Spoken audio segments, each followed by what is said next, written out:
ტუჩის პირსინგი შეიძლება ლამაზია, მაგრამ გრძილისთვის მე ვარ ქეთი სტომატოლოგი და ეხლა აგიხსნი რა ზიანი შეიძლება მოგაყენოს თუ გაქვს ტუჩის პირსინგი. ტუჩის პირსინგს ეს ხო მარტო გარედან არ არის დამაგრებული, არის შიგნიდანაც რაღაც სამაგრი აქვს, არ ვიცი რა ქვია, რომელიც ნებისმიერი ჩვენი ტუჩის მოძრაობის დროს იქნება ეს მეტყველება, ყובה თუ ასე შემდეგ და არა მარტო მოსვენებულ მდგომარეობაშიც, ხო? ტუჩი რო ჩვეულებრივად არის, შიგნიდან ეს სამაგრი მუდმივ შეხებაში არის, აი ამ გრძილთან, ქვედაწინა კბილზე არსებულ გრძილთან. აუცილებლად დროთა განმავლობაში თუ ეს სამაგრი გრძილთან შეხებაშია და ვერ წარმომიდგენია როგორ შეიძლება გრძილთან შეხებაში არ იყოს, აუცილებლად განვითარდება გრძილის რეცესია. გრძილი და ჩავა დაბლა, როგორც აქ არის და სამწუხაროდ აი ამ გრძილის უკან ამობრუნება, ასე ვთქვათ, ისევ თავის ადგილს რომ დაუბრუნდეს, მხოლოდ და მხოლოდ ოპერაციული გზით არის შესაძლებელი. გარდა აი ამ ესთეტიური პრობლემისა, რომ გრძილი დაბლა ჩავა,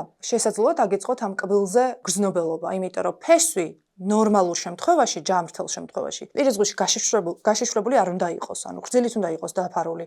როგორც კი ის გაშიშვლდება, გარემო ფაქტორებზე მგრძნობიარე ხდება კბილი, იმიტომ რომ ფესვის ზედაპირი სხვა მასალით არის დაფარული და კბილის გვირგვინის რაც გრძილ ზემოთ გვიჩანს პირის ზღვრში, ხო, ის საერთოდ სხვა მასალით. ანუ ფესვის ზედაპირი არ უნდა იყოს პირის ზღვრში გაშიშვლებული. შესაბამისად, თუ გადაწყვიტეთ რომ ტუჩის პირსინგი გაიკეთოთ, მაინც კარგად დაფიქრდით. სილამაზე მსხვერპლს კი მოითხოვს, მაგრამ გიღირთ ეს მსხვერპლი?